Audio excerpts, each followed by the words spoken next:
आऊज़ुबिल्लाहिमिनश्शैतानिर्रजीम बिस्मिल्लाहिर्रहमानिर्रहीम। अस्सलाम वालेकुम दोस्तों, मैं हूं मोहसिन रज़ा और आप लोग देख रहे हैं 24/7 टीचर्स ऑनलाइन। दोस्तों, हमारी इकोनॉमिक्स की क्लास चल रही है और आज उस सीरीज़ का हमारा 12वां लेक्चर है।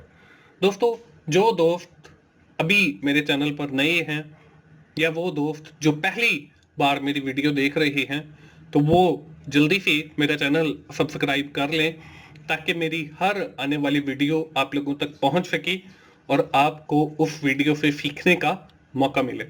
दोस्तों, आज की इस इकोनॉमिक्स की क्लास 12 के अंदर हम लोग बात करने वाले हैं रिस्क एनालिसिस के हवाले से। हम इसमें देखेंगे कि रिस्क क्या होता है, उसके हिसाब से हमारा जो कंज्यूमर है उसका बिहेवियर क्या होता है। दोस्तों, आज की क्लास शुरू करने से पहले हम लोग ये देख लेते हैं कि हमने अपनी पिछली क्लास 11 के अंदर क्या पढ़ा था। दोस्तों, हमने क्लास 11 के अंदर कंज्यूमर बिहेवियर के हवाले से बात की थी और साथ ही हम लोगों ने कंजम्पशन एनालिसिस को देखा, जिसमें मैंने मार्जिनल यूटिलिटी एनालिसिस को देखा और law of dimensioning marginal utility के हवाले से हमने बात की। उसमें एक चीज और भी थी, इंडिफरेंस कर्व के हवाले से, तो वो भी हम आइंदा आने वाली क्लास के अंदर पढ़ेंगे। आखिर में मैंने आपको एक एग्जाम्पल भी सॉल्व करके दी, उसके साथ आपको एक एक्सरसाइज भी दी थी। मुझे उम्मीद है कि सारे दोस्तों ने वो कर ली होगी। दोस्तों, जो मैं एक्सरसाइजेज आपको हर लेक्चर के इख्तिताम पे दे रहा हूं, अगर आप वो साथ साथ कर रहे हैं तो मैं यकीन के साथ आप लोगों को कह सकता हूं कि आपको इकोनॉमिक्स की समझ आ रही है और आप इंशाल्लाह इस सब्जेक्ट को अच्छे नंबरों से पास करेंगे। दोस्तों, आज की क्लास के अंदर जैसे मैंने आपको पहले भी बताया, हम बात करेंगे रिस्क की। रिस्क के अंदर भी काफी सारे फैक्टर इन्वॉल्व होते हैं, जिसमें एक फैक्टर अनसर्टेनिटी का है, उसको देखेंगे। हम देखेंगे ऑड रेशियो क्या होती है।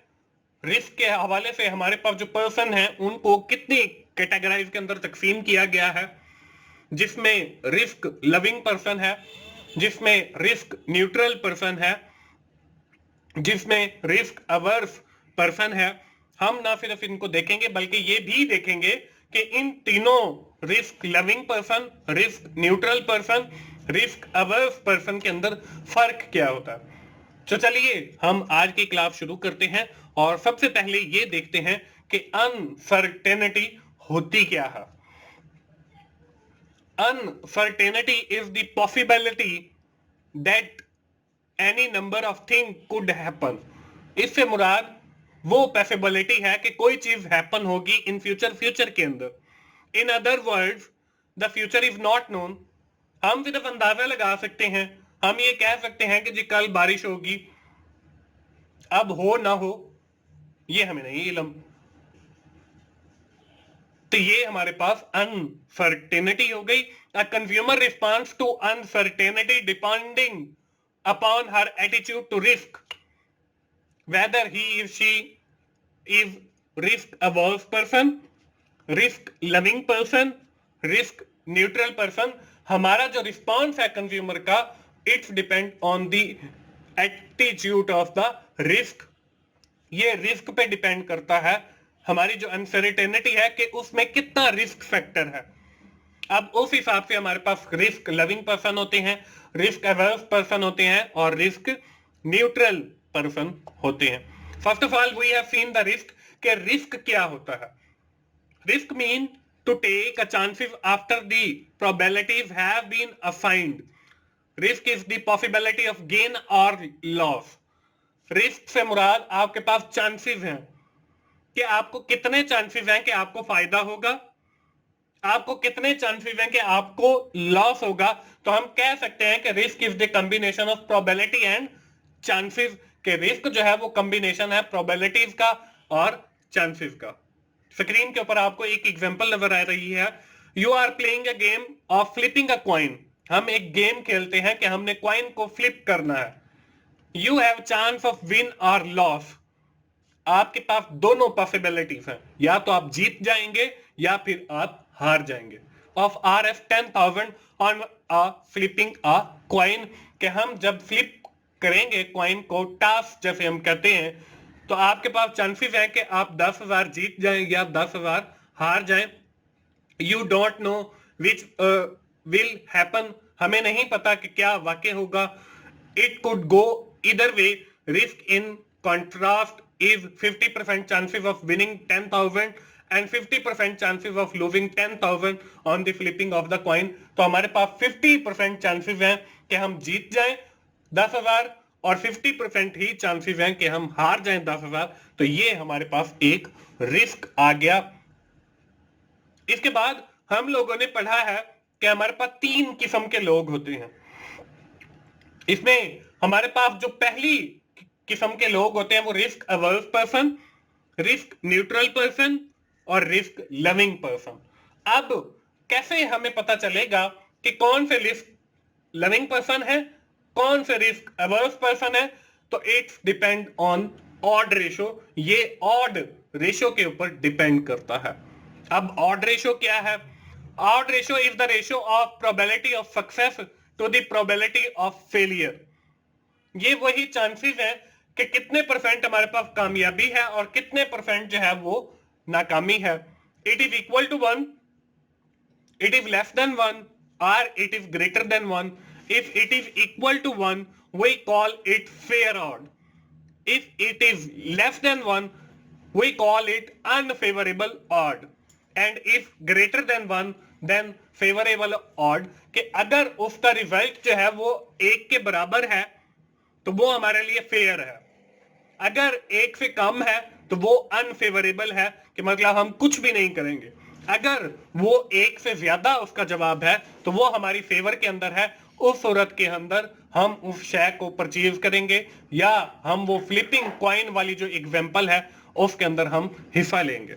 तो हम अब देख लेते हैं बारी बारी उन तीनों पर्सन्स की कैटेगरी को। First of all you have seen the risk loving person. अब ये नाम से ही जाहिर है कि ये ऐसे लोग होते हैं जो रिस्क को पसंद करते हैं। A risk loving person will buy if OR greater than 1 or equal to 1, कि अगर हमारी ऑड रेशो का जो जवाब है वो 1 से ज्यादा आएगा या 1 के बराबर आएगा तो वो आदमी जो है risk loving person, they will purchase that product, वो उस प्रोडक्ट को जो है परचेज कर लेगा।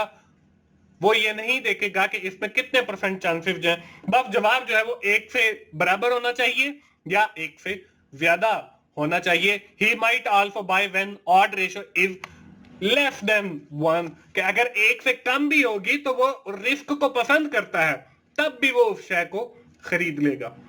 इसके बाद हमारे पास जो सेकंड कैटेगरी ऑफ पर्सन है that is known as the risk averse person. ये भी नाम से जाहिर है कि ये रिस्क से भागते हैं। A risk averse person will not buy if odd ratio is less than 1। अब देखिए हमने जब रिस्क लविंग पर्सन को देखा जो रिस्क को पसंद करते हैं, अगर हमारी ऑड रेशो 1 से कम भी है तो वो उस शेयर को खरीद लेते हैं। लेकिन जो रिस्क को पसंद नहीं करता, अगर उसमें 1 से कम है ऑड रेशो तो वो उस शेयर को नहीं खरीदता। He will also not buy if odd ratio is equal to 1। वो तब भी उस शेयर को नहीं खरीद करेगा अगर ऑड रेशो 1 के बराबर आ जाती है।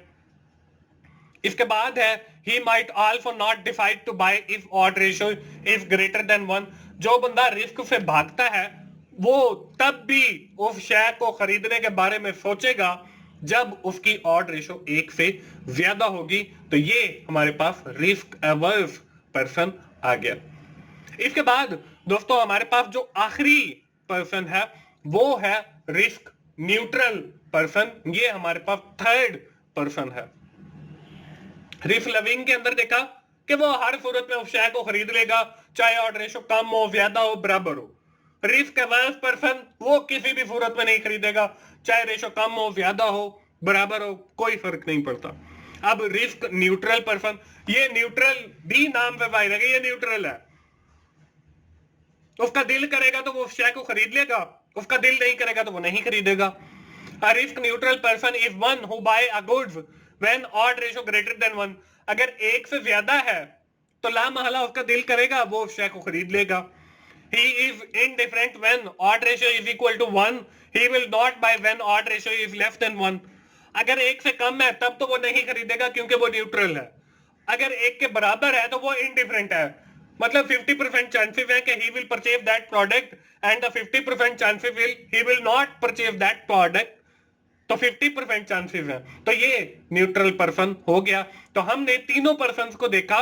जो रिस्क लविंग पर्सन है वो तो हर सूरत में ही खरीदेगा, जो रिस्क एवर्स पर्सन है वो किसी भी सूरत में नहीं खरीदेगा, जो रिस्क न्यूट्रल पर्सन है वो सिर्फ और सिर्फ एक ही सूरत में खरीदेगा, जब आपकी ऑड रेशो जो है वो एक से वाइड हो।